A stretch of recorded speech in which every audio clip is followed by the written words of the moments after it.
Ladies and gentlemen, please make some noise for...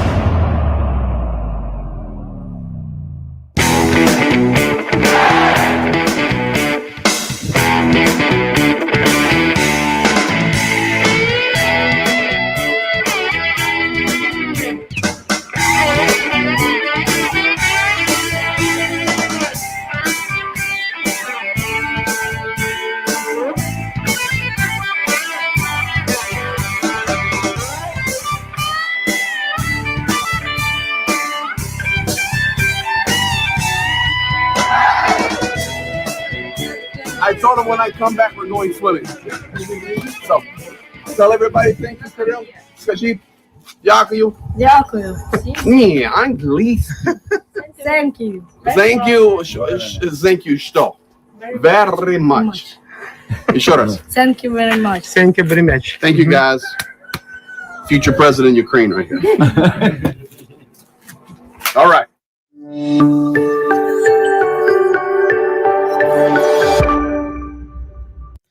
Greetings, everyone, and welcome to you. As we promised, you got myself, Greg, and Viper is in with us from front air positions in Ukraine, and we're going to be talking about an incredible amount of information that you probably will not get anywhere else. So, Viper, thank you for being here, and thank you for all the people jumping on live with us now. And this is to further draw your attention to Project Constantine, Project Tatiana, Project 22, all the things that we support to the very best of our ability. And the mods will be dropping the link there. It's in the description. And if you're looking for a place to support and help, we say thank you in advance. So welcome, Viper. Thank you, Greg. It's really an honor being here. We haven't had a chat in a long time, so... Well, the last chat we had was over a cup of coffee. A couple of 6-7 weeks ago. So, and I think that vehicle you were driving is now gone. That vehicle is still here. Oh, that one's still here. Okay, good. Yeah, that's still the Ford is still here. But we've lost 3 vehicles in the last probably 2 to 3 weeks. Which means we're literally sitting with 1 vehicle at the moment for a battalion. So we're trying to look after it as best we can and trying to keep it going as long as we can. But it's rainy season, so it's lovely mudsliding, and it's 4x4 each time in and out. So has the weather changed?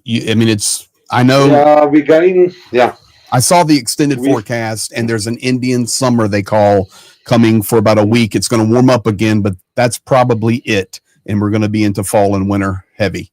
Yeah, we currently around about 1-2 in the morning, going for highs about 14, but obviously there's a lot of rain now before winter comes. So with rain, it brings difficulty because movement, although we like the rain because it brings down the drone capabilities a bit. Yes. It's still very difficult for us to move in the roads that we have to move and the places that we need to. So, well, good. So thank you for those of you that are just meeting Viper. He partners with Project Constantine. He's also the husband of one of the leaders of Project Constantine and my dear friend Galina, and he partners with Yana. They're out of South Africa, who's been on my stream, and you guys have seen, everybody knows Project Constantine. And then, of course, it goes back to my dear friend and brother, Peter Michael Fouché. And so we'll be talking all about that today. But this is a stream you do not want to miss, I promise you, because we're going to talk about the things that are frontline. I've been promising a frontline update, and Viper's here with me to help me with that. Secondly, we are in a week that is critical for how the future is going to unfold. And I want to speak about that first, Viper, and then we'll go to the front line, and then we've got all kind of things to talk about. We're also watching your chats for questions for Viper or myself, and let's get going. So Zelensky is scheduled to be in DC tomorrow. And the goal was that Tomahawks would be coming to Ukraine, or different weapon systems. We've had a phenomenally positive week with the rhetoric coming out of NATO, the Pearl program, more nations getting on board to purchase weapons through NATO to get to Ukraine. All good stuff.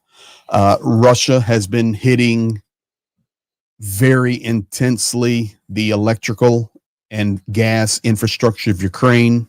There's power grid schedules now basically throughout all of Ukraine. That all leads us to Whitaker, UN rep to NATO, saying, hey, good things coming for Ukraine. And then Friday, tomorrow, so there is a meeting between Zelensky and Trump. But that was,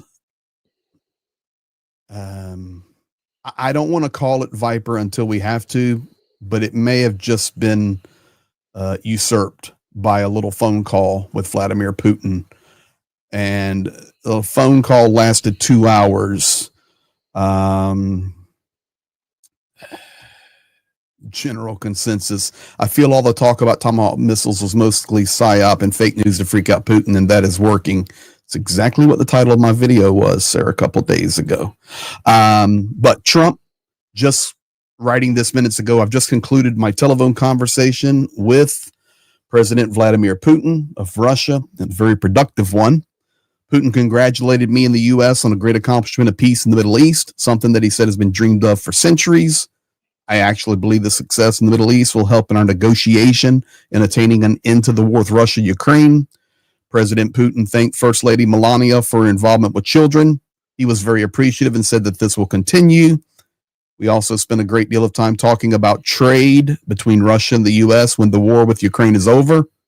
At the conclusion of the call, we agreed that there will be a meeting of our high-level advisors next week.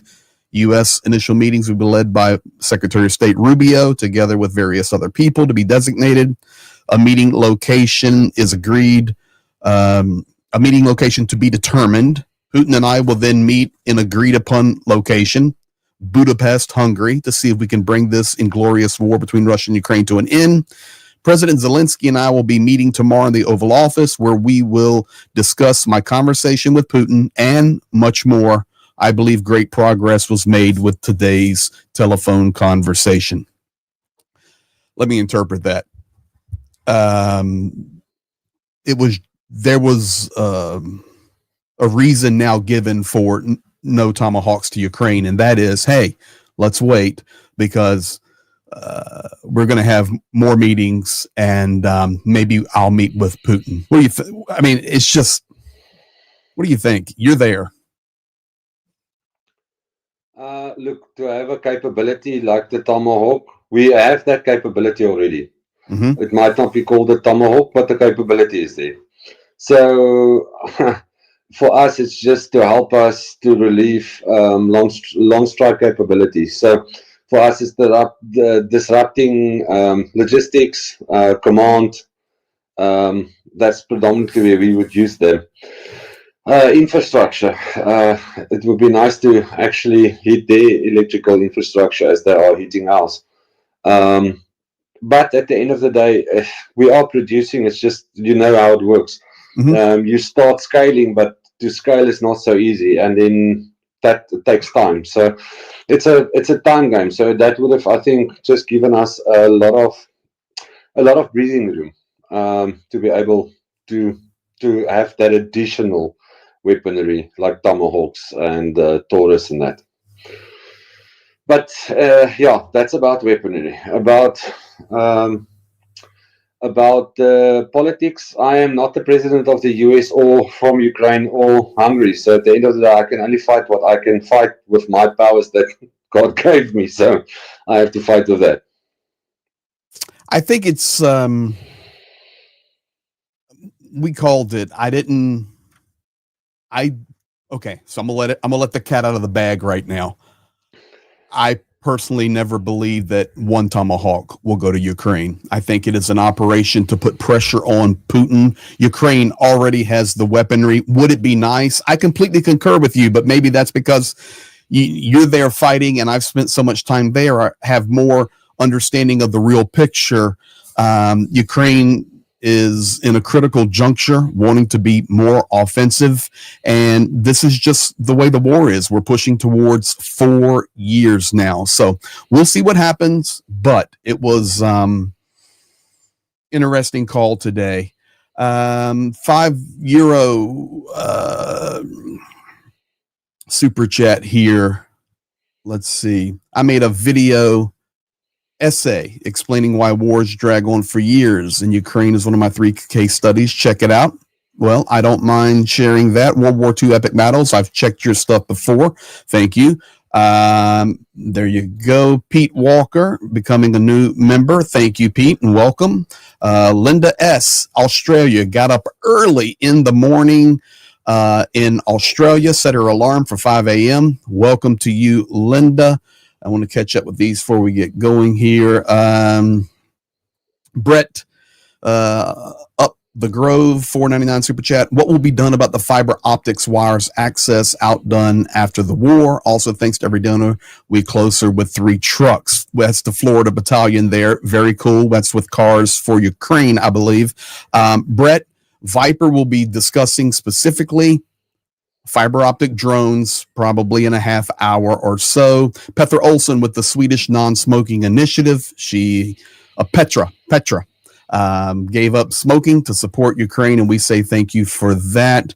And here we go. S. Walsh Gummer, $10 super chat for Pete. Love you all. And Pete, here you go for Pete. Slava Ukraini!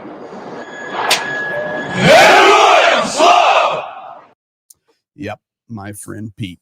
All right, let's go now and talk about the front line. I've been waiting on this for months to discuss this. People have been asking, and I've just been waiting for more development, and now VIPER got you here. So let's do it. And we're going to discuss Sumy. We're going to discuss north of Kharkiv. We're going to discuss Konstantinivka, and we're going to discuss the Pokrovsk area. So you take it away. I'll be your map man, and I'll ask questions or whatever. It's all on you. Where would you like to go first? Let's go north. Sumy first. Let's go north. I want to use I'll use Deep State right now. So let's go here, guys. And when we talk about north, I need to trash that out. We're going to talk. Here is Kharkiv City. Up here is Sumy. And we're going to specifically talk about Volchansk right now. Is that correct? Yeah, Volchansk area is an area that we are not operating in now, but we've operated in before. So I know that area very, very, very well. We've seen quite a bit of damages being done to Starosaltiv, and you can maybe zoom into that little town of Starosaltiv.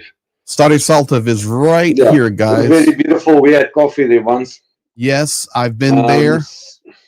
So there's a lot of activity there, although the enemy is very far. A lot of optical drones, and because they're within optical drone range.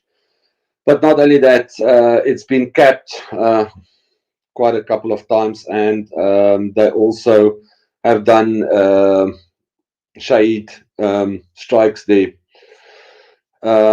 which that's a very small little town, but a very important little town because of the bridgehead that comes over that waterway. It's Starosaltiv From Russia, Starosaltiv. Volchansk area, very stable. There's not a lot of movement there. The line hasn't moved probably in the last 8, 9, 10 months. Let me do this. So Volchansk is very, very stable. What has happened, though, is, and I'm coming on a map now with satellite. Here's Kharkiv. It's a little better way for people to understand it, maybe. So VIPER's talking about the bridge here at Starosaltiv. This is the outskirts of Kharkiv metro area, 1 million people. Volchansk, we're talking about, is in this area here. It's where Russia has invaded. It's just stable. But I did get a message from Kharkiv 2 or 3 days ago where the first FPV drone struck here in the northeast section. On that outer skirts, yeah. Yes, on the outer the thing skirts. is, the Lutz area is actually closer. The Lutz front line it's both of those. Why it's from strategical importance, just for people that hasn't followed the war a long time. If you are in Lutz, you are within artillery range of the northern part of Kharkiv. Let me do this for people so they understand. He's talking about this area right here, guys. And this is the outer loop road from Kharkiv. Right here's what we're talking about.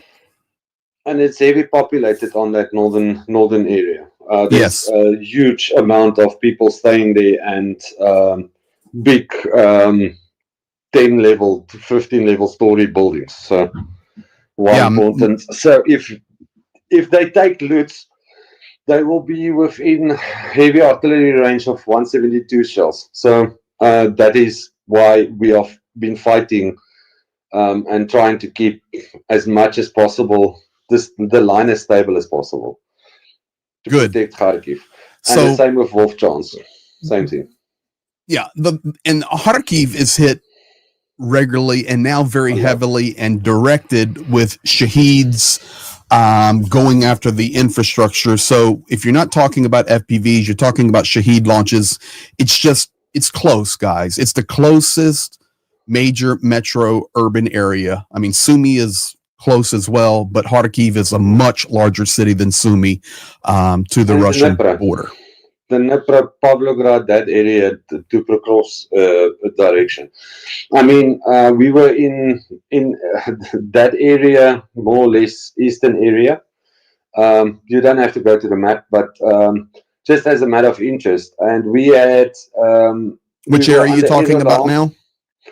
Eastern area, the Dnipro area. Okay. Go ahead and keep talking. Yeah, that has been under Shahid attacks non-stop for 2 days now. Literally non-stop. It doesn't stop. Air support has been phenomenal. But I mean, they from the morning roundabout 2 days ago, from the morning roundabout 1 in the morning, it went straight through. There's a Shahid almost every hour or every hour and a half, 1 or 2 Shahids for the last 2 days. It hasn't stopped. Let's be quite honest right now. They being Russia, they are hitting the infrastructure hard. Yeah. It's critical. We can see it in our electricity. It dips each time they hit infrastructure, and they've been looking a lot for infrastructure. The thing is, as soon as it's like they want to play a psychological warfare game. As soon as they are stabilized on a line, they think by hitting the closest civilization continuously, it will break down the soldiers and the people fighting continuously. From a psychological point of view, because people need to remember, although you fight in Prokrovsk, you will not be in Prokrovsk all the time. You will move for rest, probably in the Dnipro area. So what they do is, if they're continuously striking, they literally just rob you of any rest that you can get, which has got an influence for sure. Let's do this, and I can tell you the mods are dropping the link to Project Constantine, Project 22, the link you gave me, VIPER. It's being dropped in the chat, and if you guys are looking for a way to support that we partner with at my channel, Professor Gertis, and others, of course, in Project Constantine, we're highlighting that as our fundraising effort today. The links are there, and we'll talk more about that later. All right, VIPER, let's go to a different section of the front. Where would you like to talk about next? You want to talk about Konstantinivka? Yeah, we can talk about Elenitsia, that side then. Konstantinivka, north of Konstantinivka, the area that's now moved. Coming to you. Are Yeah. you? So there's been a bit of movement there. So the southern salient is a very difficult area for them to progress from where they are. Let me lay this If you out look for at- people just so they understand. Guys, we're talking about the city of Konstantinivka. We're talking about Druzhkivka. We're talking about Kramatorsk. And then this loops around to Slavyansk. There is a loop road here. Been on 1,000 times, as VIPER has as well. And this area is under a lot of pressure. And he's talking right now about this direction coming in to Konstantinivka. Just for memory, Bakhmut is here and Chasiv Yar is here. Okay, let it rip, man. So Chasiv Yar, obviously, that there has been movement in that salient, the northern salient, for Konstantinivka, which makes it difficult because from there now they're within artillery range, so they get artillery a lot in Konstantinivka area. The line on the northern salient has stabilized. I know they've sent quite an elite unit there about 3-4 weeks ago. One of my friends are fighting there, and there's a lot of movement from special operations in that area. What happened there also is that's breakthrough groups like what happened in the northern salient of Pokrovsk. So normally what happens is when there's battalion movement, meaning that one battalion replaces another battalion, there's a transition period. So, for instance, in the northern salient of Pokrovsk, that's exactly what happened. When the handover process, because you literally need to take all your equipment out, you need to take all your infrastructure out, and that makes it, there's a day or a day and a half where it's vulnerable for movement of enemy. And that's literally during that restructuring of the line in the northern salient. And the same with the northern salient of Kupiansk. When there was a movement rotation of battalions, they managed to start pushing, and that's why you can see that northern area moving. If we come to But Kupiansk, I know, yeah, this is Kupiansk the area. city of Kupiansk he's making reference to, and there's different opinions as to what's going here from observers that I trust. And Kupiansk, we can just leave it at this, under an intense amount of pressure. Intense. I would say close to Prokhorovsk area, which I think still is the hottest area of push from the Russians. That area is now also a very, very strong pushing area for the Russians. All right, we're going to go over there. We're going to go over there. Okay. Before we do, let me just finish this area with you with a personal. So we're talking. I want to show you guys a couple of names of towns to focus on. And remember, as you watch updates from myself or others that talk about the front line, remember this town name right here, Siversk, because it's a critical juncture right now. That's strong battle area. Also, of course, we're talking about Konstantinivka, Kramatorsk, Slavyansk, and then we were talking about Kupiansk up north. And when he's talking about the rotation of troops, really that's what happened also way back when we had a mishap with Avdiivka. It was a lot of gain on a rotation, but rotations have to happen. Now, I have a lot of friends in Konstantinivka. I've spent a lot of time there, and I got a picture, and I'm not going to show it, from my buddy who was married in Konstantinivka. I think it was 9 years ago, and he showed a before picture at his wedding and the after picture where the building, the hotel, and the restaurant is now rubble. He says, this is the place where I was married, and now it's nothing but rubble. It's right here in Konstantinivka.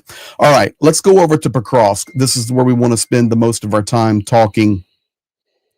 And I'm using for this multiple maps. Okay, you wanted to talk specifically. Actually, let me go to Deep State for this one.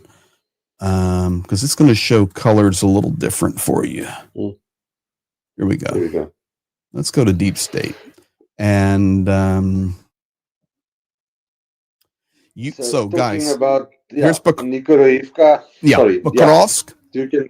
Mirnograd, and I'm going to come up now north of Pokrovsk, and you're going to talk about right here, these two places, Kucherev Yar. That encirclements, yeah. Kucherev Yar. Talk to us about that. Northern Nukunorivka here. Yeah. And of course, this is on the outside of Dobropilia. Yeah, Dobropilia, very important strategic place. Very. For us. But to explain, so most of the people that speak will say, yeah, they encircled, they cut off from supply.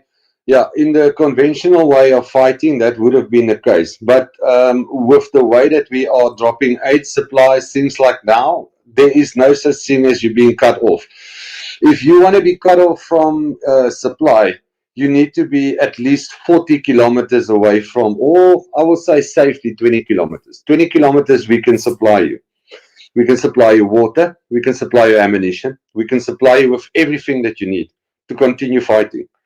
Which means that they are not cut off from supply, because yes, the road to there is cut off, but the airway is not cut off. And as long as the vampire can drop supplies, those guys are well fed, well watered, and well supplied with ammunition.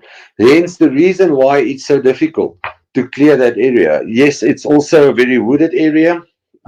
It's thick brush there. It's not open fields, which makes it way more difficult. But yeah, just people need to get out of their mind that you can only do supply via road. Okay, so that works for both sides. Yeah. Okay, so what you're saying is, even though you get the big news, and it's good, we've got this encirclement here of Russians here and here. It's just a matter of time they're cut off, because the warfare has changed. It's not as easy as it was because drones can supply. So that works. Even if Ukrainians are in a difficult position, they also can be supplied. The road runs both ways. That's what you're saying. But this example, we're using where Russians are encircled, but they're still supplied. But there's areas where Ukrainians are also encircled in the line, because everybody thinks that the line is very solid. It's not a very solid thing.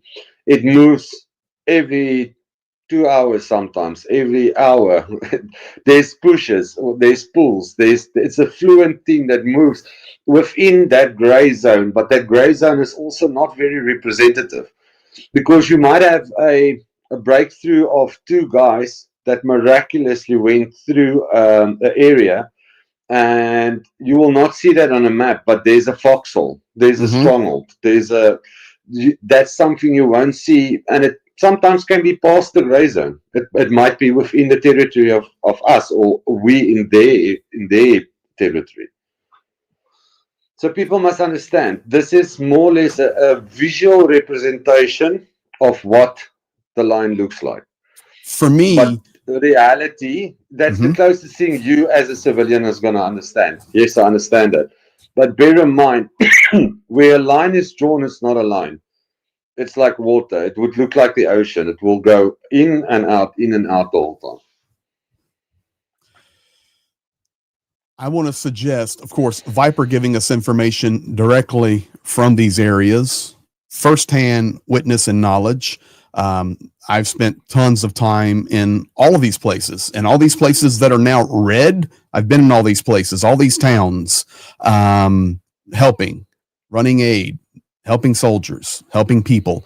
But if you guys are out there, and I know there's a lot of like map geeks, map nerds, and I am one as well, just want to encourage you to use multiple sources, and the lesson VIPER's teaching you today is vital.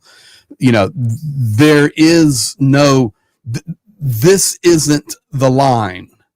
This is the best it can be represented to show something indicative of what the line is. There's no trench right here, and that's a line. And really, in my opinion, anywhere you see where the red is meeting on any map, it's gray because it's moving back and forth and pushing. Is that accurate? Yes. So to explain it, the conventional way of how you saw trenches 2 years ago, that's not reality anymore. Because people cannot dig that anymore. It's not how it looks. It will look like a foxhole now that hopefully they can develop into a bondage. So for people that doesn't understand what I'm talking about, it's literally a hole that you dig in the ground where you go and lie in. After you've lined in a hole, you will cover it and you will start digging down and you will make it a bondage, which means that it will become a 3x3 pretty much. That's what you're looking at if you are lucky. But to explain to you the tremendous amount of difficulty that is, you can try to dig a position for months and will not get it right I because can of drone remember. activity and how it's picked up. You used to be able to dig very quickly and get it very sufficiently. But with optical drones also now, the distance that we can set up a second line defense or a third line defense has changed completely.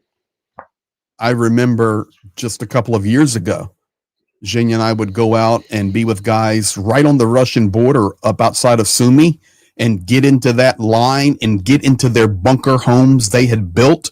And I'm talking about monstrosities, wood reinforced, wood stoves, everything underground. That's not happening anymore. In fact, a lot of the video you see coming out is exactly what you're describing. It's a guy that's dug a hole and then trying to set it up.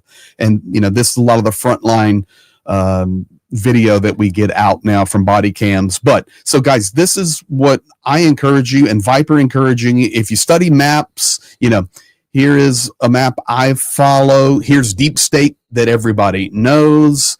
Here is the Institute for the Study of War. Look how different they view things. Deep State, of course, is always going to be a couple of days behind on purpose so that they do not get in trouble like they did. Well, they wasn't in trouble, but there was just disagreements about a year and a half ago that they were posting information too quickly and all of that. So this is the pace Deep State works. But Institute Study of War, a little different. Regardless, if we go Deep State on Pokrovsk and I measure, we just go from the Deep State confirmed red and then up above Krasny Liman, you know, you're basically 13.7 kilometers across. And if we take the outside from that line and go, let's do this from where that line, get rid of that, give me this and do that and come back 10 kilometers. So 130 square kilometers, 140, 150 square kilometers we're looking at in this pocket right here. So it's not small, but it's drone.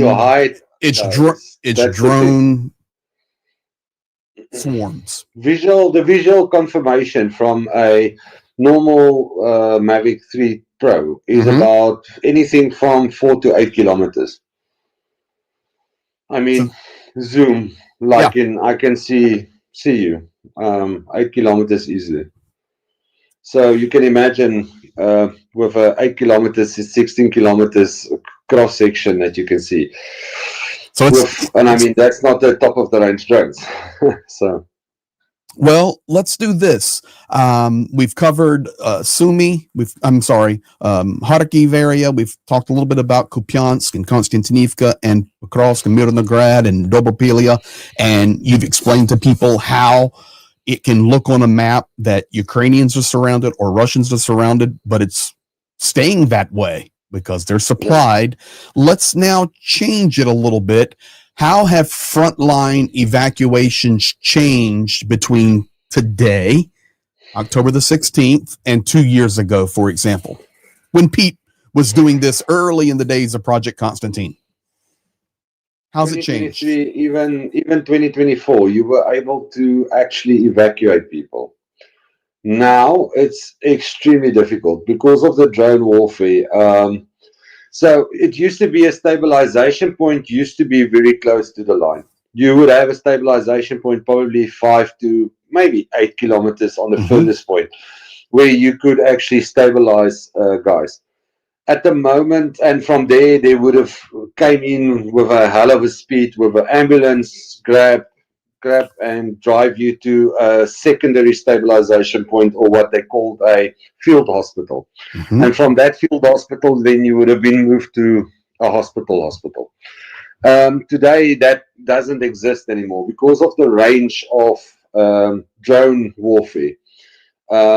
Stabilization points now currently sits within, I would say, maybe 30 to 40 kilometers from the line. So you can imagine that you need to do a rotation. What we normally do now with injured personnel or fallen soldiers is actually utilizing a ground drone to evacuate them from position all the way through to what we call like a pickup point or evacuation point, which is well far from the line. Not far, but it's at least, I would say, probably 8 kilometers. Give and take, obviously, from situation, from area to area, it will change because depending on topography, are you in an urban environment? Are you in an open field environment? Are you in a town, village? So that changes the picture. But for most of it, evacuations is done from about 8 kilometers because the line 5 kilometers from both sides. So you're looking at 15 kilometers. The drone operators never sits on zero. They're always quite far back. So obviously, the higher quality drone it is, the further away the operator will sit, because it takes time to train drone pilots. It's not something you can do quickly. And the more expensive the drones, the more training that drone pilot needs for the systems and anti-warfare and things like that. So, which means that you can safely now pick up guys probably about, I would say, 8 kilometers. That's what we're looking at most areas. But it's not an ambulance because an ambulance cannot pick up the guys at 8 kilometers. It will be a pickup truck with obviously makeshift a little bit for comfort, but it's not that comfort. I've evac'd a guy and I actually got a concussion in our way out. I was 100% perfect until I jumped into that vehicle and got a concussion in the vehicle. So it's rough, I can tell you that. So from there we will go to a stabilization point. And then what's amazing and what's changed is guys like hospitalers, those guys used to do medical evacuations, but medical evacuations for them would mean they will go to that stabilization point that's still dangerous, but not that dangerous anymore, about 30, 40 kilometers from the line. And from there, it's normally, like I say, organizations, either it will be a state ambulance that will take the guys from there to the hospital, or it would have been, or it will be like hospitalers or one of those guys. Or they can move them to a field hospital. Let's give people a sense of reality now. And I'll help you with this. Let me go to this image. And I can remember early in the war hanging out with Pete. And of course, in this stream where we are supporting Pete's Project Tatiana and Project 22 and Project Constantine. Here actually is the website, guys. The link is in the description. The link is in being dropped by our mods. And you can see we've basically almost reached 200,000 pounds of the 320,000 pound goal. And this will be accomplished. In fact, there's old Pete right there talking about why drones are so important. So the link's in the description if you guys later after the live stream want to go and see Pete here he is talking about why it's so important. But I can remember hanging out with Pete early in the war, and he would tell me, Greg, you just stay here. I've got to go pick up a guy that just got wounded. He would jump in his vehicle, ride out. You know, there may be some artillery fire or something. They'd grab the guy, throw him in the back, couple of shots, running through the forest, wide open, back out to where we were at. And then he would take him, you know, to the stabilization point. But everything was so much closer to the front at that time. And this is what you're explaining. So I want to show people what you're talking about here. And we'll go right back to the area that a lot of people know, and that is Kramatorsk, Slavyansk, Konstantinivka. I also want to draw your attention to Izum, big city. Okay. Now, you were saying that really getting people stabilized, and even before you get to the next level of, you know, bigger hospitals, you're 30 kilometers potentially getting off that fluid front line, because it used to be, let me do this. Let's do this. Let's just go from this red point here to Izum. It's 32 kilometers. So now you can see the change. And guys, that terrain right there between where I drew and Izum, God bless you, you're not running wide open. Additionally, like to a stabilization point, or maybe a quick stabilization point, we'll stay in the same area. We'll come from this spot here. Let me get off direction of attack. Let me change that again. This is live. Get off that. Give me the ruler. Here we go. And we can just pull it back to Svyatogirsk.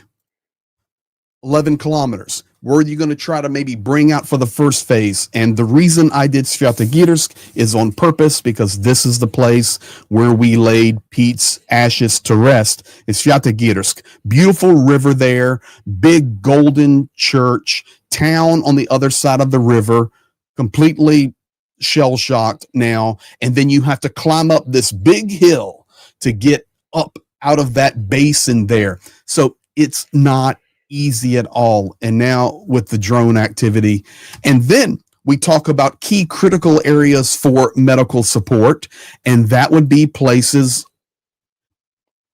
still is, but in a much bigger scale earlier in the war, places like Slavyansk, Kramatorsk, Druzhkivka, Konstantinivka.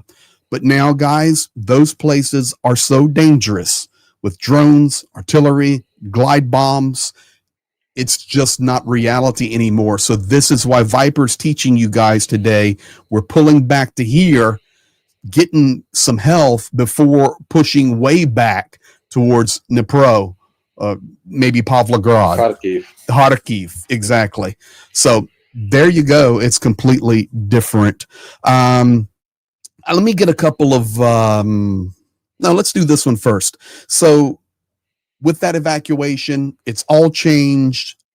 What can you share with us about how long range, and this is not attacking yet, but just long range and maybe observation drones have changed the war as well here, October 16th, 2025? So I can tell you now that surveillance has changed completely. Capability has moved from surveillance of a couple of kilometers to surveilling areas of hundreds of kilometers. Both sides, not only their side, but our side as well. So you would know, yes, there's, funny enough, there's actually the air alert system now tells you when there's observation drone flying over major cities. Mm-hmm. But I can tell you, we used to worry about observation drones a year ago, about 8 to 10 kilometers from the line where you came and visited us.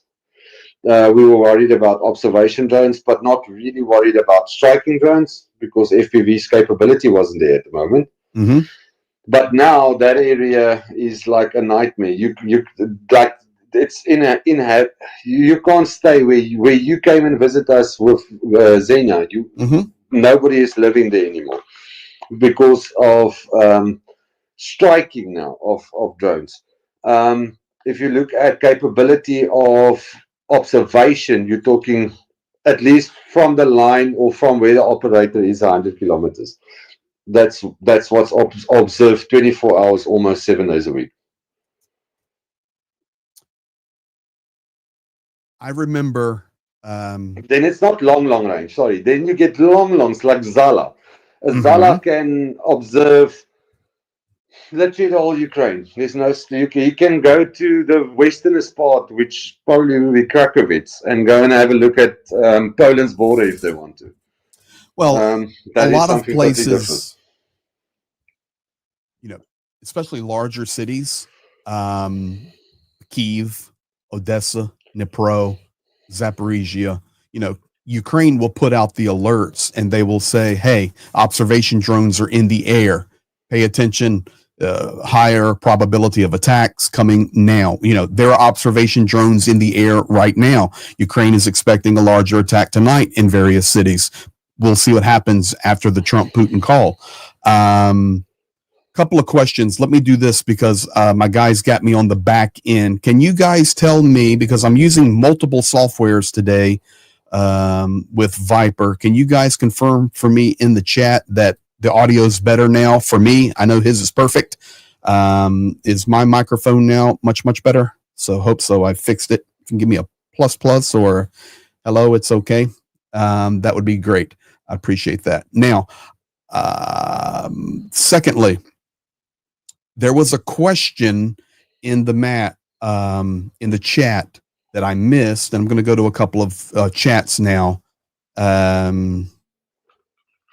Just still confirming, is the audio good? That's all I need to know. Just let me know. Yeah, it sounds, Mike is much better. Thank you, F-Oink. Appreciate that. We got it all dialed in.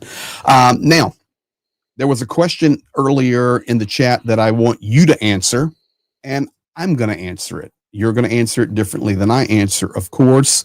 And I'm going to go back to this map here, and I'll put you and I with the map. There was a question in the chat from Christian Crusoe.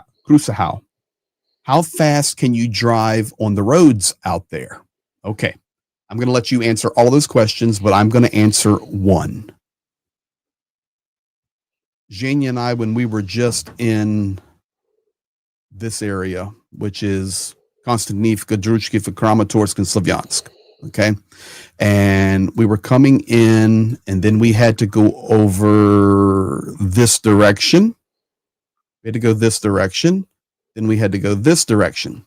So we had two options. One, cut through these little windy roads back here, which is just as dangerous, but not so equally, but very time consuming. The other option was we could come to the main road, come through Kramatorsk to Slavyansk, and save ourselves a lot of time. But to do that, we got into a group that spaced itself out, and we were driving about 150 to 160 kilometers an hour on that highway and never stopped. Never slowed down. The checkpoint that was so important here between Kramatorsk and Slavyansk, it's changed now. It's just under a quick net. There's very few civilians left moving there.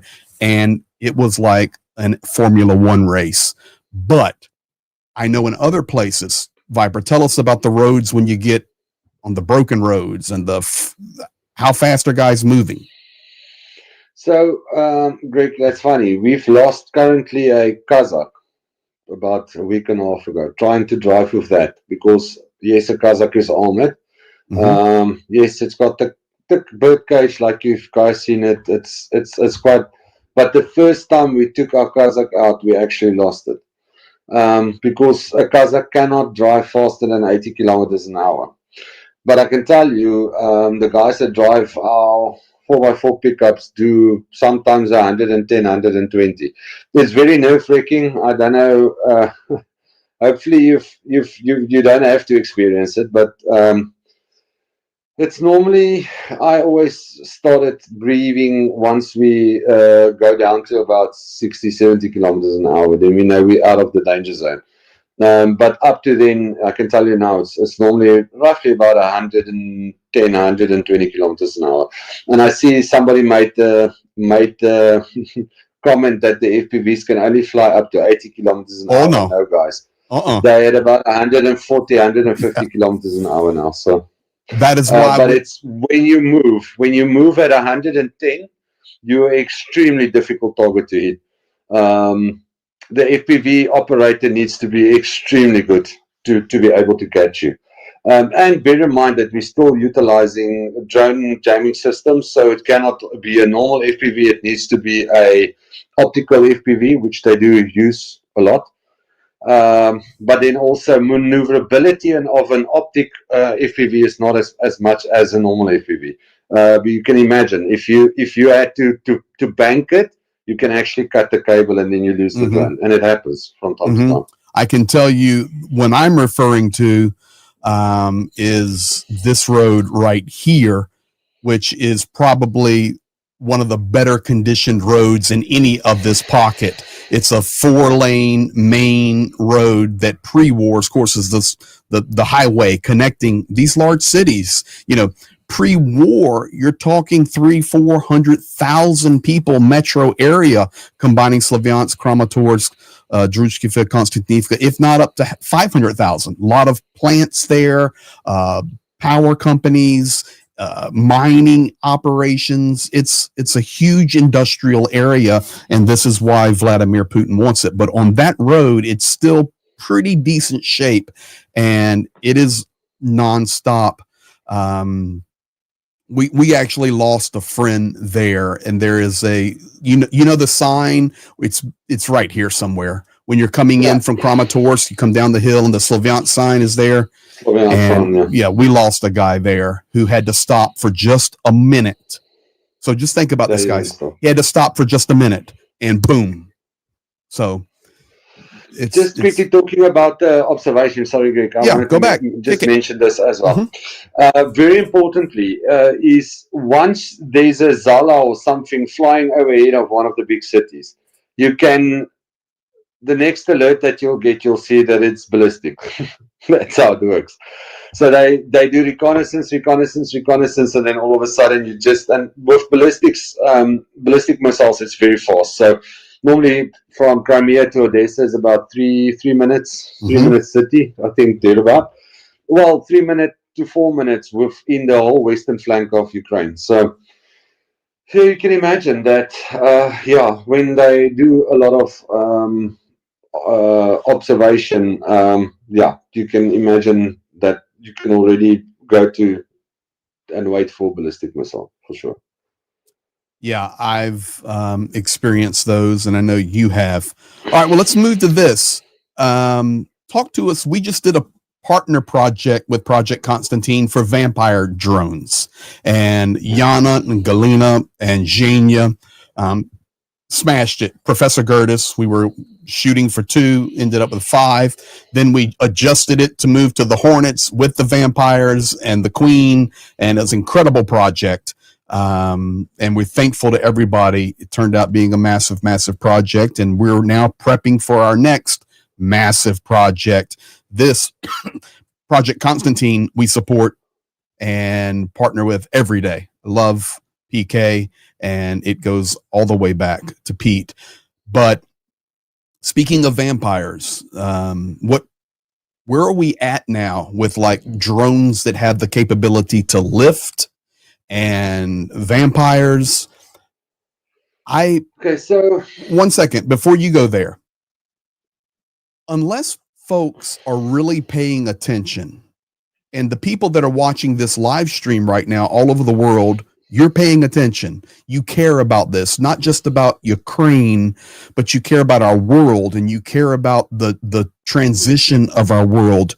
But, you know, a large group and segment of population around the world have their head in the sand. The reality is, over the last 3, now almost 4 years, warfare has changed at a light speed rate. It is not, what used without a war may transition a warfare in 10 years is now transitioning in a month, and the technology changing so much. So talk to us about lifting drones and vampires, etc. So lifting drones is pretty much the working drones of our military. Mhm. They would normally have two functions. It will be either mission function or a logistics function. I can be honest with you, with the vampire factory being striked not too long ago, It's they're public not information so. now. Mhm. Yeah, it is. Yeah. It's not. It's more difficult to get them. They're not that freely available. But production is picking up again, and we start seeing them trickling through very very slowly. But they're pretty much the backbone. They're the lifters. So we utilize them for delivering water, delivering food, delivering ammunition to our positions. It can no longer be done by foot. You might be able to move one or two guys. So our group and we'll speak about it a bit later when we start discussing infantry. But you cannot move. We used to be able to take people and move water, supplies to a position, check the guys out, everything good. That is non-existent anymore. We can't do that. So it pretty much vampires runs. I mean, cigarettes to the guys. If you've got a smoker, believe me, by 2 weeks without cigarettes, you don't want to hold the house with him. He's ready to commit suicide and shoot you. So Okay, let me interrupt you here to clarify. Like about a year ago, I was on the Southern Front with a certain unit. It was the 28th, and they were on, and I can say this now, it's over a year ago, and they're gone from there. It was down on Zaporizhia area, Orikhiv area, that area. And I stayed right with the commander. And the commander is an older guy, but incredible leader. All of his unit loved him. The sergeant was an incredible leader. This was a phenomenal group. And I can remember, it's about a year ago, the guys were having a tough night on their position. And the commander said, I'm going out to boost the morale of the guys, take them some chocolates and cigarettes and different things. I'll be back in an hour or two. He literally left, went out to the zero, met with his guys, encouraged them, and came back. That doesn't happen anymore. Is that what you're saying? Not at all. Okay. There's no way that you can. The only time you will move, we limited movement completely. So the only time that the guys will move will be when they rotate. And it will be only on rotation. That's it. We do not move people. Yeah, also talking about how the schedule of rotation has changed. Sorry, I might have jumped, but You're fine. I need to discuss this. Go, This man. is quite important. So we used to be 10 months ago. People will know that we used to be on like a 6-day rotation, 2 days off, 6 days rotation, 2 days off. Our rotation at the moment sits roughly, hopefully shorter, but normally we're talking about 30-day, maybe 40-day, maybe 50-day rotation. Now, people must understand that is you sitting in a hole for that long time. So psychologically, it's obviously very difficult. But also, we supply the guys only by drones. So we've got a rotation system with the drones, so that we are giving them what they need when they need it. But purely because of drone activity, now we cannot rotate that frequently anymore. Rotations needs it's long times, and it's purely because of safety. Because each time we always said, yeah, the most difficult time is to go in and out. Yes, it is, but now it's fundamentally difficult to be able to rotate. It's not something that's very easy. I don't think. And you can imagine, like, Let me sit in a muddle for 30 days and see how your mental capability is. But there's nothing else we can do. Dude. We have to do that. So back to the 28th. You know, you stay with people, you get to know them well. And once, that trust level is to that point, and you know how this works when you were taking us to your commanders, we went through the protocol, you go through the SBU checks, all of these things. And Xenia works nonstop on all of that with all the guys. That's why we have so much access to people that know their stuff like you. And I can remember sitting there a year ago with the 28th. Just actually, we were eating some chocolate and drinking some tea and chilling. And I asked one of the guys, I said, what's your worst? What's the worst thing you hate about sitting in the trench? And I thought he would say maybe the cold, the moisture, the wet.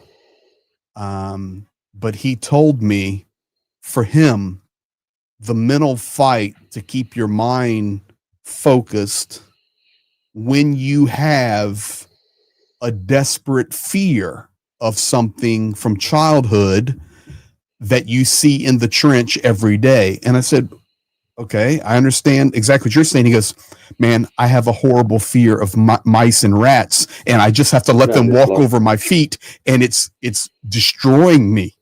So, things that people don't think about. Ukrainians are sitting there dealing with this right now. And this is so good, VIPER. This is so good. The stuff, for those of you that are here, make sure you share this stream out there. Make sure you donate to Project Constantine, Project Tatiana. The links are in the description. The mods are dropping them. All of that. This is a treat, a privilege that we get to sit here and you get the info straight. Let me throw a few of these up here and say thank you or answer the question. Steve Sane down in Australia. Thank you always, Pastor Greg and Champion Xenia, for all you continue to do for the people and soldiers of Ukraine. Slava Ukraini. Thank you, Steve. And you're always so faithful. Appreciate you. Linda S., $50 super chat with a shout out to the mods. Thank you for your own ongoing dedication to the Hope Train community. That is our community here, guys, by the way. And if you're new, a lot of new subscribers. The channel has really, really grown. Make sure you go into the description and you can join our Discord family. It's incredible in there. People talking back and forth all the time. We got crazy people in there. Good crazy people like F. Oink from Hungary and Papa Dutch from Redneck Land America and so many more. I just don't want to start calling names, but man, they get going. So Linda S., thank you for that. Thank you for all of your work, and we appreciate everything you do. Yeah, the mods are absolutely legends here. Joey T., 10 quid. Thank you, Greg. VIPER, God bless you and all your comrades, your first response, all the brave people of Ukraine, myself and many others from the UK and the world support Ukraine 100%. Thank you for that, Joey T. Gail S., Canadian 699, throwing out love. Thank you, Gail S. Chris Malley, becoming a new YouTube member. Welcome to the Hope Train, Chris. Question for you, VIPER, from a huge Ukrainian supporter, Mitch Ashdown of Canada. VIPER, how much of the area along the contact line would you call active at any given moment in the areas you have been, or can it even be looked at that way? Active depends on what your definition of active is. If it means that there's movement, the whole line. There might be half kilometer to your north, to your east, it might be calm, but to the west, there's a push. So I can just tell you, on a day-to-day basis, there is an offensive area that is a hot area in Ukraine. There doesn't go a day past where there's not 2 or 3 or 4 people trying to push the whole time. It just doesn't stop.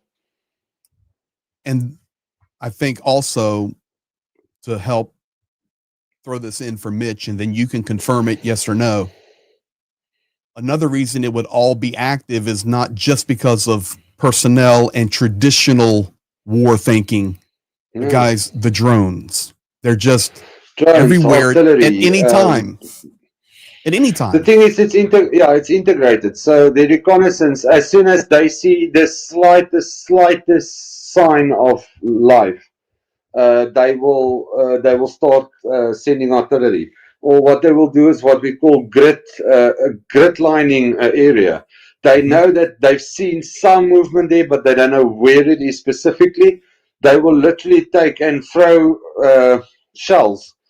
One 50 meters to the right, 50 meters to the right, and down. So like a grid pattern, and that will not stop. They will do it until probably 20 to 30 shells, and then eventually they get tired, and or they need to cool down the pipes, and then they will stop. But I mean, that's literally how it is. Let's give another There's example. never.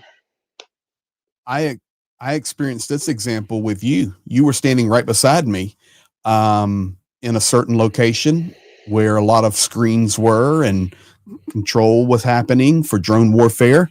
And we're talking and watching the guys work. And they said, come over here. Let's show you this. And one guy would say, you see right there on that screen? That's a Russian soldier. And he's marking him. He goes, I'm going to watch him and see where he goes. And then he goes into a foxhole or whatever, and he marks it with GPS. He goes, we'll be back in a few hours. Then he goes over, hey, look right there. You see that? All right. Let me mark that. Sure.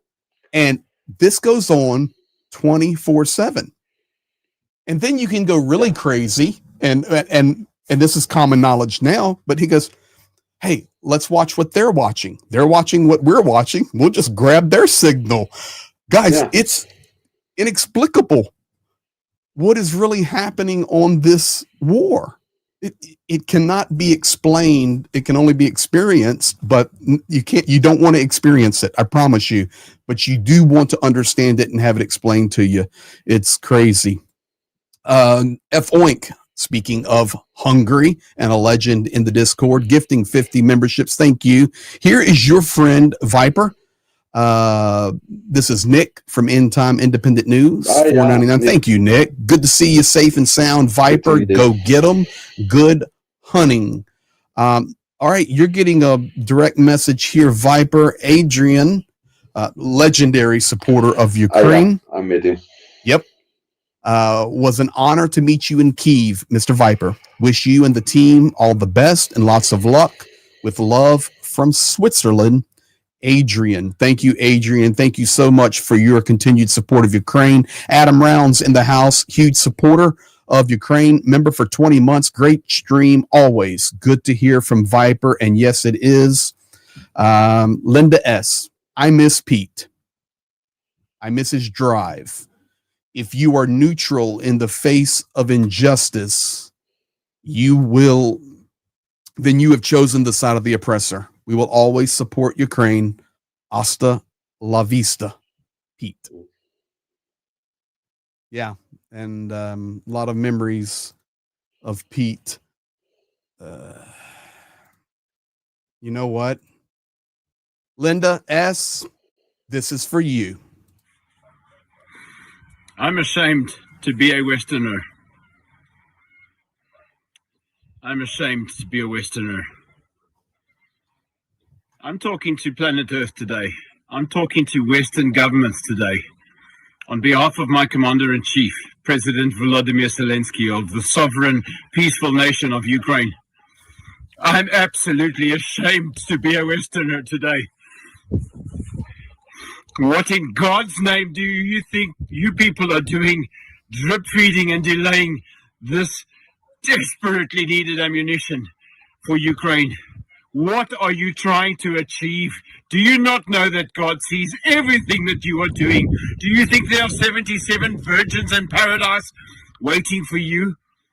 There ain't, mate. There ain't. There is no paradise like that. Tens and tens and tens of thousands of civilians have been butchered and are being butchered in this genocide, and yet you people just dilly and dally and pussyfoot around. God help me, I'm ashamed to be a Westerner. I'll stop calling myself South African because that shitty government aligned themselves with Putin. Everybody in this country asks me, where am I from? And I say, I'm British. I'm talking to all Western governments today. I'm a medic in Ukraine, and we are shitting ourselves over here. The fucking front line is crumbling left, right, and center. How dare you dilly and dally like this? Imagine these were your children being butchered out here. Put yourself in Ukrainian shoes for once. Get your act together, man. Your policies and your bullshit. Fucking support this country. We are being terminated, exterminated.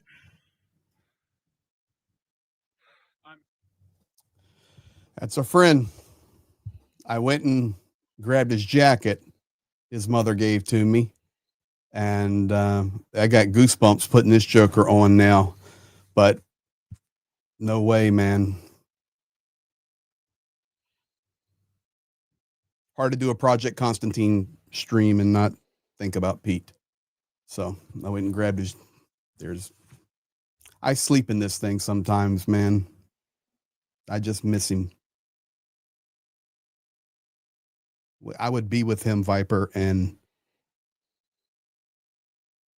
at that time it was early in the war, and we're, DRG was working, and I would sleep in his bed, and Pete would go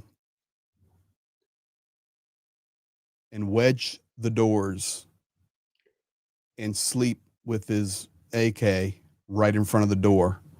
And he says, "You came to see me, for sure nobody's going to get you." And that's just how he would sleep, right on the floor. I said, "Man, get in your bed." He goes, No. You get in my bed. I'm guarding the door."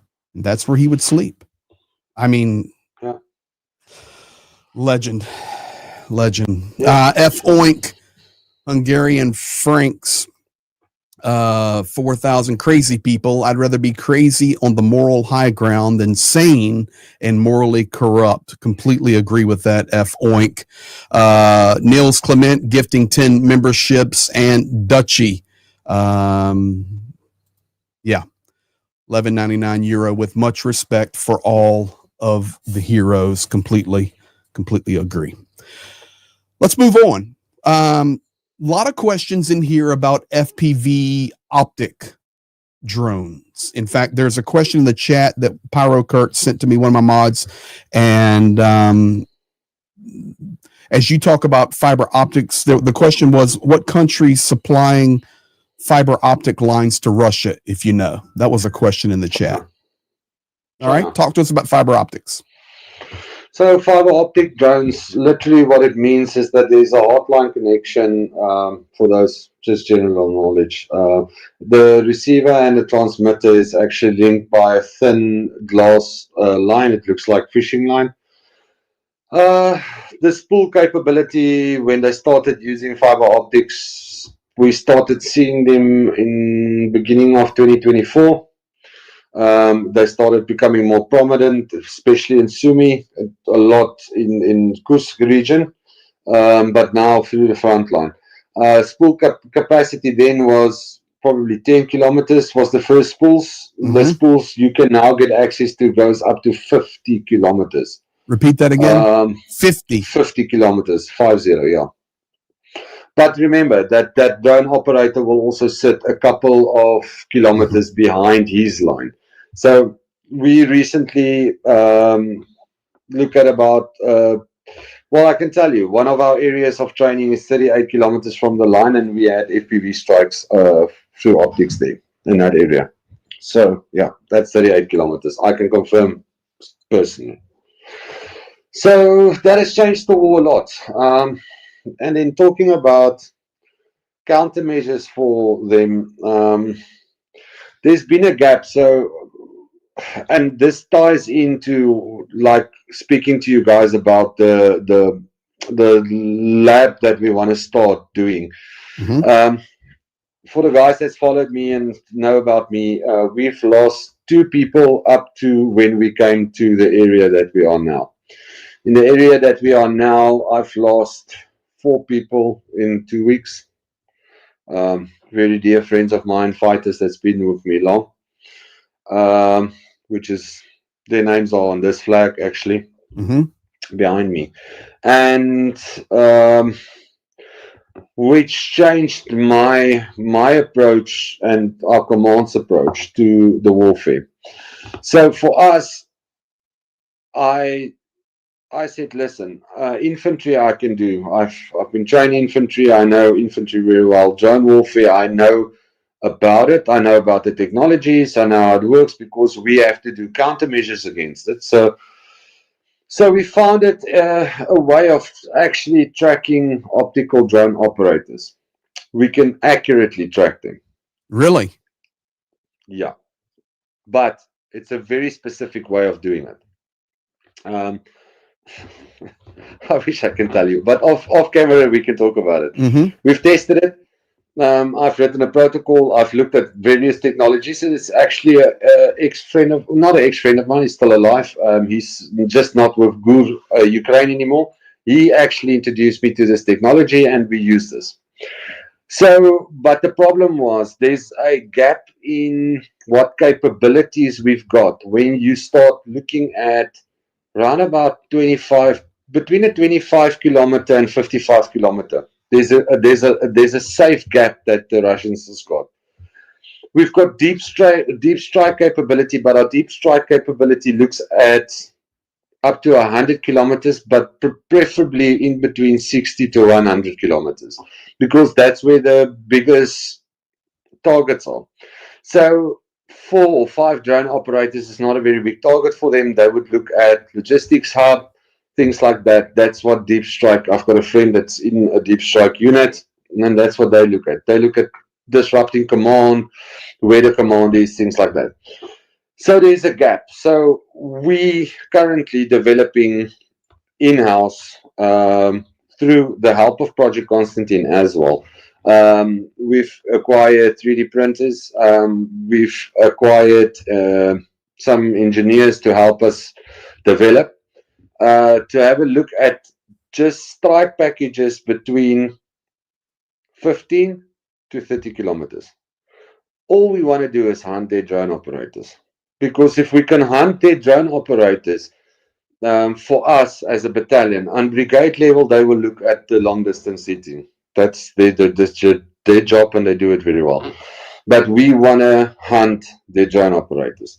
So again, so that's what we're busy doing now. And with FPVs, we're looking at, the technology is changing a lot, like you said, but the problem that we sit with, you sit with technology that's international technology that comes from other countries that come and get tested in Ukraine. But when they finish testing, or you're operating a unit of them, they take the intellectual capital out of the country again. You can understand that they won't share that because it's stuff that they've developed for years and years and years.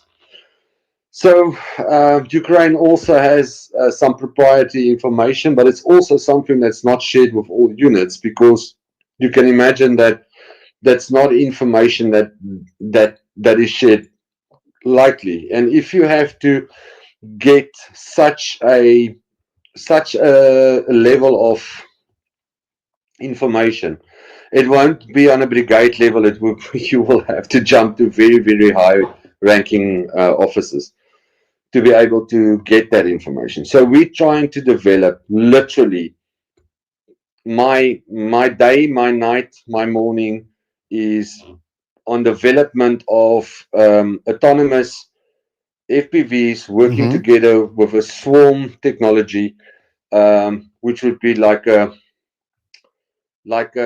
high flying fixed wing unit that have the capability to be the communications module between. So that's what we're looking at, and we're there. We're not 100% there, but we're getting there very close. And that's why we would need to develop our own, because something that I've seen in Ukraine is that you will get units that gets information or have technology, but it's specialized units that will not share it with other units. So you get a very silo effect. Yes, you must also remember we're in war. We also have to fight not only foreigners coming over to Ukraine, but there's also SPU, Greg, you've been here. So for people that don't understand it, there's Russian sympathizers, things like that. So information is not very easily shared. Let me speak to that a second. Ukraine gets a lot of flack because there has been division between units, not sharing technology, information, all of that working together. Some of it rightfully deserved, but you have to remember they're transitioning from a Soviet mindset and military to a modern fighting machine of freedom. So that's only one portion of it, though. VIPER is hitting the nail on the head. It's not always that, well, you're not in our unit. The reality is there's so many sympathizers. And I understand there's Russian language and Ukrainian language, but they all speak Russian. Okay. The Russians do not speak Ukrainian, but the Ukrainians can speak Russian. And the trust level that has to be built to share technology is very valuable.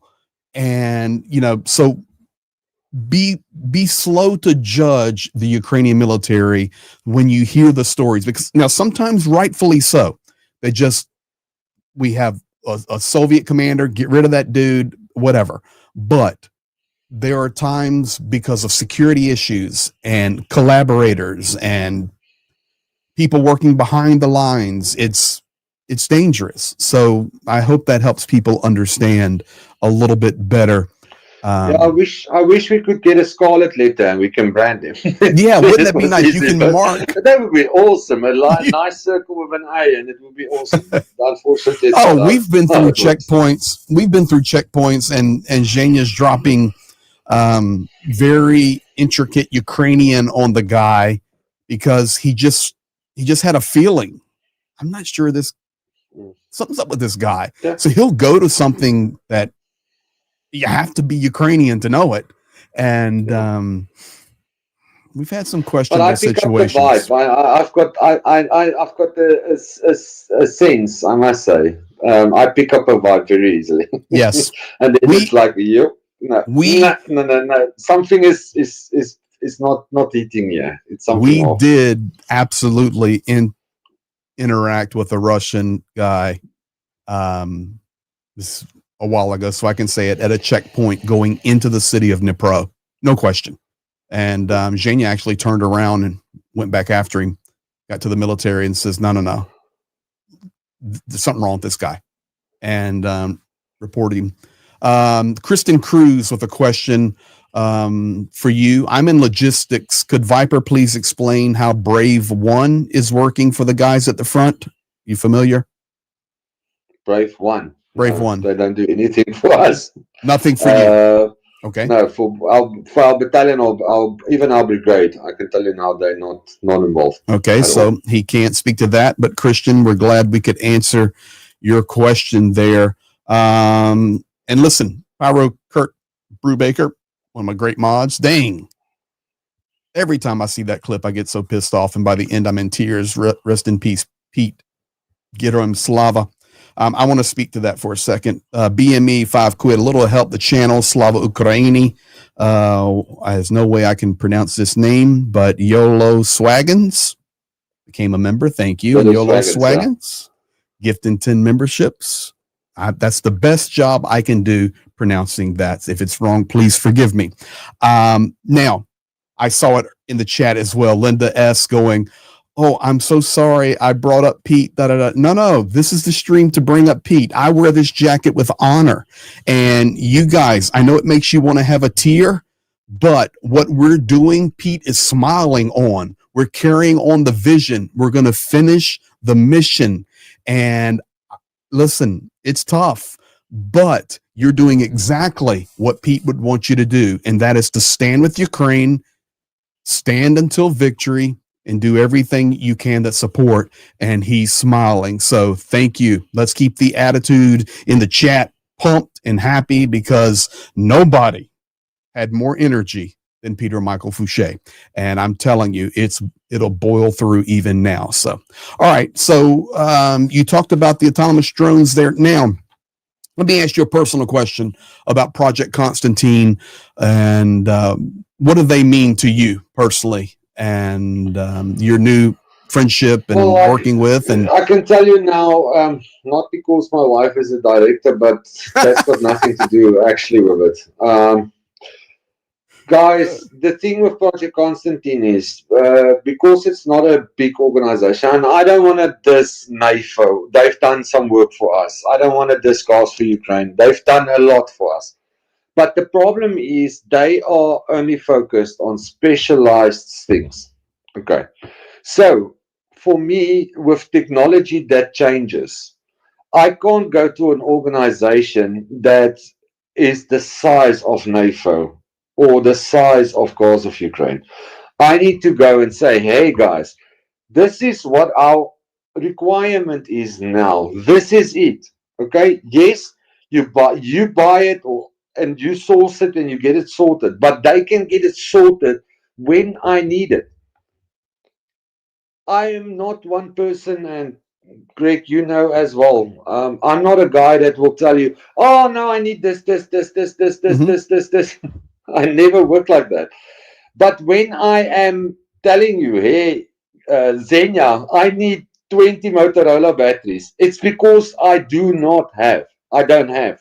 If I, it's not because I like, oh no, just bring and we'll let him lie here somewhere or and it happens, but not, I can guarantee you we do not take stuff that we don't need.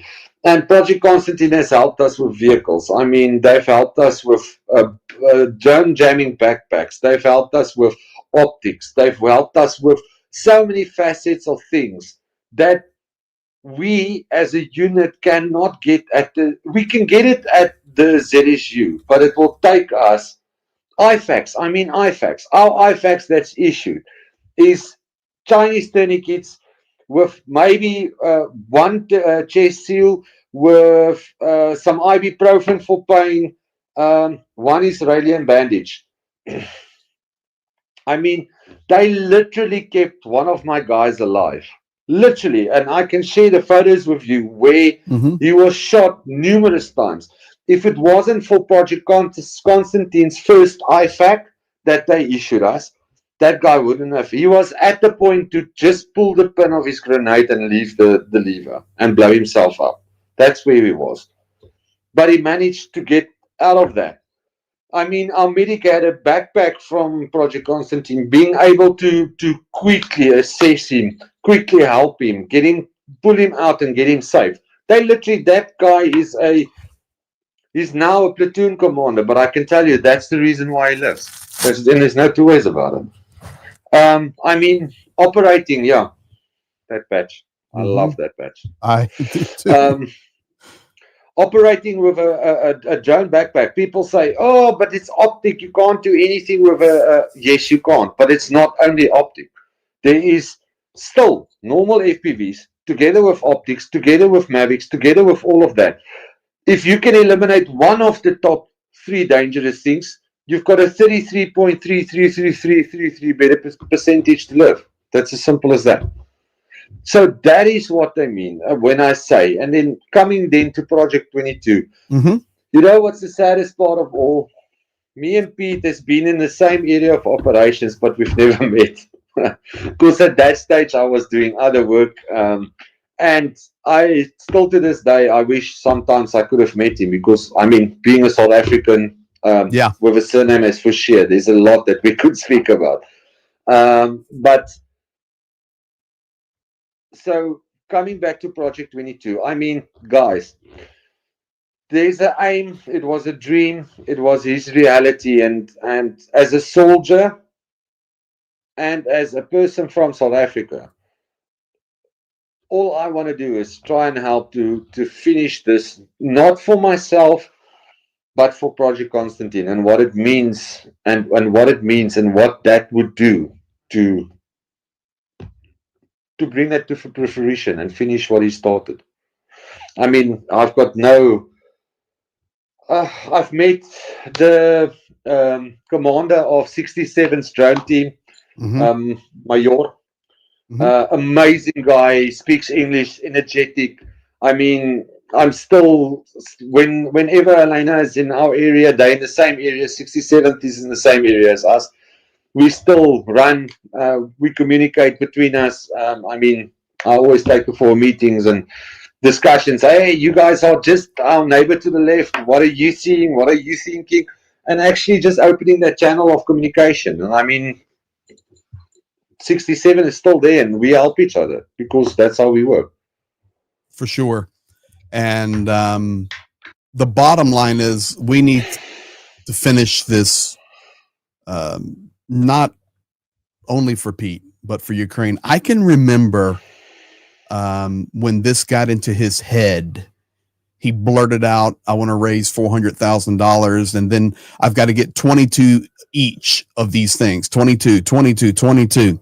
And I was in Ukraine and he called me. He says, hey, brother from another mother. That's what he would call me. Brother from another mother. I've got an idea. He says, it's crazy now. It's crazy. $400,000, 22. The number is 22. And it was like, you know, this project 22, but it was like Project Tatiana also, when he was dreaming about it.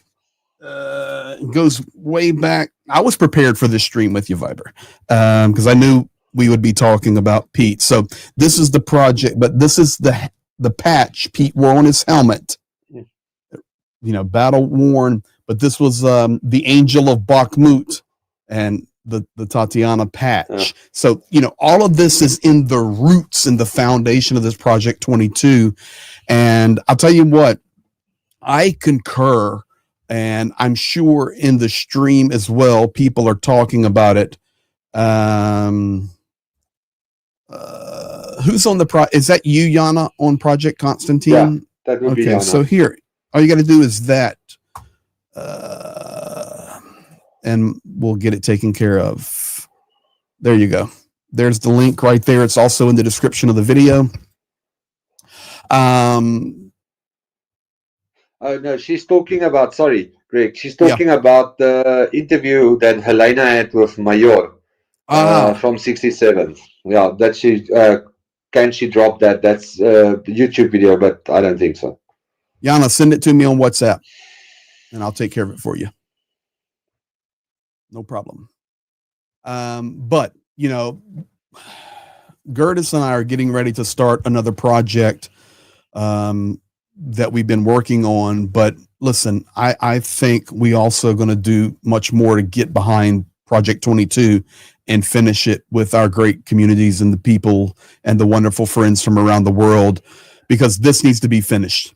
I know also he's on Twitter, a good buddy of mine, Harry EST from Estonia, also has it in his heart to finish Project 22. So I need to reach out to him. I also know Starsky has been, he and I talk regularly, and just there's projects we need to finish. And I think if we all jump together, we can knock this one out and finish it in honor of Pete. Guys, I will continue fighting. You do fundraising. There you I go. can fight, no problem. I like that. And Yana sent it to me, and I'll put this here. Copy. Thank you, Yana. Let me put this in the chat, and then we're going to move to the next. Boom. There you go, guys. That's whoever was in there talking. That's the link. So, all right, let's go to the next one.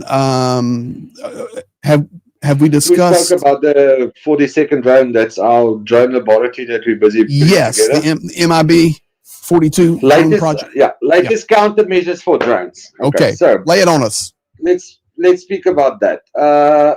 So we still use electronic warfare for most of the frequencies. Yes, the frequency ranges changes on a weekly basis. For any nerds there, currently I think we're at 5.8 megahertz or 5.8 gigahertz, between 5.8 to 6.6, 6.5. So if you're a nerd, you'll understand that's a very difficult frequency range, but we still do. But that range is expanded. Yeah, it's expanded from 700 all the way to now. You need to do 6.8, maybe 7, maybe 8. I don't. I think Exactly. we'll go there. To be Mhm. honest, but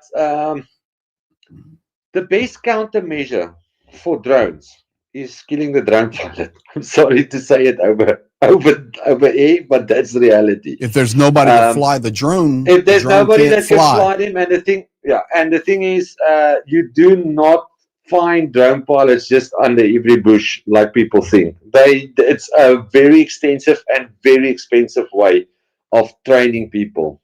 So for us, that's the reason the best countermeasure is to actually eliminate the enemy's drone pilots. I mean, that's what we're aiming for, and that's what we put our energy to. Yes, we still need to do medical evacuations. Yes, my guys still do QRF. Yes, I'm still involved in training. Yes, I've recently been promoted now. I am sergeant major for our company. So I've got command things that I need to do as well. But Congratulations. this is one thing that I want to get done. I want to pay them back for what they've stolen from us. And there's no way of doing it better than hunting the drone pilots. And that's what we're going for. And by hook or crook, we will get it right for sure. We will. We know enough to be able to. What about vehicles? How fast did they go away? Vehicles, like I said, I've lost 4 vehicles in 2 weeks. That's how quick vehicles are getting lost now. Yes, raining season is now gonna help us, and yes, when it's winter and it's snowing, yes, it helps us too. Uh, we might be more prone to accidents in the winter because it snows, it melts, it snows again, and then it's just figure skating with a 4x4 on an I've ice been road. there, done that. Jenny and I flipped our Yeah, vehicles. So yeah, we've Mhm. rolled. Luckily, only two. Which one was a buchanka? Nobody that knows what a buchanka looks like. It looks like a loaf of bread, and it's the most unstable vehicle you can drive in Ukraine. And I promise you, they want to flip naturally. So it didn't take a lot, but it was ice roads that actually made us flip one. Here you go. I'll show everybody a buhanka. There you go, guys. There we go. Uh-huh. Yeah. Hey, at least that one's got tire chains on it, so that's good. Doesn't help. I I can promise know. you, the suspension is like your grandmother's sofa that she had for 20 years. Of 50 Well, years. at least it's There's just no more spring left. now, this leads me to a couple of last questions, and then we'll let you get some rest and let people go about their day or morning or evening or night. Some people woke up in the middle of the night to hear this. Why is infantry still important if we're talking so much about drones? Infantry is still important because at the end of the day, if you use a ground drone, you still need 2 people to be able to help. You still need people to do attack works, counter attack work. You still need people to safely help the drone teams with equipment, things like that. So infantry will always have a place. I don't think, but it won't be in 6 months' time. And getting to that last point, I think infantry will be watered down a lot. The line would be held purely by drone. My honest opinion. I cannot understand. Your second line might be where your infantry will be, or your third line. But as far as the zero line goes, I think within the next 6 to 8 months, we're going to see gray areas opening up to about 20 kilometers. And for that 20 kilometers, there's going to be a kill zone where nobody can walk. I That's put a video out. May the Russians change this strategy at the moment that they've got to still send people Mhm. for 2 and 4? I don't think so. But I can tell you from a Ukrainian point of view, um, we've done a shift. We've done a shift in our fundamental way of training. Um, where we used to train basic training for guys at Legion 4th Battalion used to be 4 weeks. It's now an 8-week course. 8 weeks of where 3 weeks of that is solely just moving under drone and the differences, different types of movement.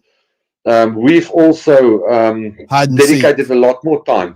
It's a hide and seek game. Hide and seek. I always have a laugh. Because that's my favorite saying. When guys arrive at me, I look at them and say to them, I hope you were very good when you were 5 at hide and seek, because if you were not, you're not going to last very long. And that's literally what we train people now. How to use a combination of things. Funny thing we also said, you remember the sugar cube you gave me? Yeah. You know that sugar cube can't work in a frontline anymore. Because it literally doesn't stop. It goes dee the whole time from where you walk to where you are. That's how much drone activity there is. And to put it in perspective, at any given stage, there's about at least 3 to 4 FPVs somewhere following you. And if you were good at a hide and seek, we teach them together with our drone jamming backpacks. There's a couple of things that we use. Can't tell you all the detail because that is still OPSEC, but there's a couple of things we use to play play good hide and seek. That helps my guys. But also, I cannot send a team of 6 people to do operation anymore. My teams has gone down way smaller, and it's just the way warfare has changed. And I think it will change within the next 6 to 8 months even more. You don't see the war ending? No. I don't either. To be honest with you, Greg, my honest opinion, people can crucify me later for it. I do not see the war ending in winter, purely because it slows down. It becomes very static. It's not that costly. I honestly think towards next year. My hope is early next year, but I don't think so. But I don't think Russia can continue doing what they're doing financially. I mean, it's not small money. Antenna station, signal strengthening equipment. What are we talking about? It's not $1,000. It's tens of thousands of dollars. A Shahid. I mean, so we can intercontinental ballistic missiles. Come on, that's everything. It's very expensive. And there's no return on investment on them, none whatsoever. So you cannot. I honestly think the way that they are going about this war, as any country's economic platform, that cannot sustain that for 10 years, for sure not. My honest opinion. But that's my 5 cents of what I've known and what I think. But we'll see. Javier, I came late. Pete's the same guy who was showing his face in the videos and now wearing mask at the interview. No. Pete gave his life as a hero. This guy just sounds like him because they're from the same country, South African. This is VIPER. So I'll tell you what, it's going to be interesting tomorrow to see what unfolds as far as the rhetoric, the tomahawks, or how the meeting goes with Zelensky. Let's just leave it like that. We'll be watching that. It was interesting about the drone talk. Schmiegel coming out a couple of days ago and saying in 2026, if we can get the appropriate funding, we're going to be able to produce 20 million drones. And this is why the war will look different in 6 months, as you were sharing with people. And we just want to say thank you one more time. I want to do a big shout out for Project Constantine, and that is Yana and your beautiful wife, Halina, and then, of course, everybody that participates with Project Constantine. I know a lot of people in here have donated to Project Constantine, but we just want to say thank you. VIPER, thank you for being up late tonight. Once again, guys, the links are in the description. They're always in my description, to be honest. Any video I put out, I have this link in there. Always a place where you can go and support, and let's get it done. We're basically 70% of the way there, 60%, 65%. I don't know. we're not 100, so let's finish it.